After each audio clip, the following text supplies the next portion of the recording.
In the mid-9th century AD, a young man named Michael III assumed the throne of the Byzantine Empire. His mother, the Empress Theodora, had been banished to a nunnery, and her lover, Theoctistus, had been murderer, at the head of the conspiracy to depose Theodora and enthrone. Michael had been Michael's uncle, Bardas, a man of intelligence and ambition. Michael was now a young, inexperienced ruler, surrounded by intriguers, murderers, and profligates. In this time of peril he needed someone he could trust as his counselor, and his thoughts turned to Basilius, his best friend. Basilius had no experience whatsoever in government and politics. In fact, he was the head of the royal stables, but he had proven his love and gratitude time and again. They had met a few years before, when Michael had been visiting the stables just as a wild horse got loose.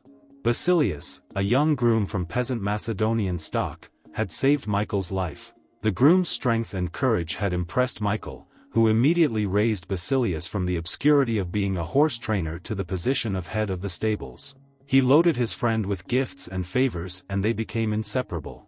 Basilius was sent to the finest school in Byzantium, and the crude peasant became a cultured and sophisticated courtier. Now Michael was emperor, and in need of someone loyal. Who could he better trust with the post of chamberlain and chief counselor than a young man who owed him everything? Basilius could be trained for the job, and Michael loved him like a brother. Ignoring the advice of those who recommended the much more qualified Bardas, Michael chose his friend. Basilius learned well and was soon advising the emperor on all matters of state. The only problem seemed to be money. Basilius never had enough. Exposure to the splendor of Byzantine court life made him avaricious for the perks of power. Michael doubled, then tripled his salary, ennobled him, and married him off to his own mistress, Eutaxia in Gerena.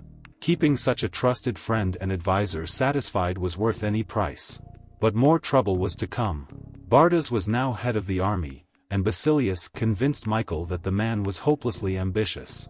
Under the illusion that he could control his nephew, Bardas had conspired to put him on the throne, and he could conspire again, this time to get rid of Michael and assume the crown himself.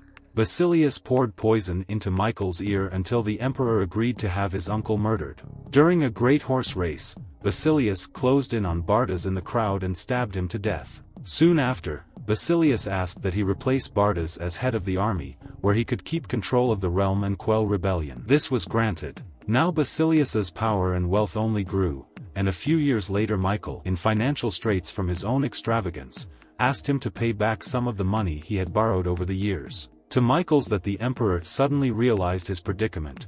The former stable boy had more money, more allies in the army and senate, and in the end more power than the emperor himself. A few weeks later, after a night of heavy drinking, Michael awoke to find himself surrounded by soldiers.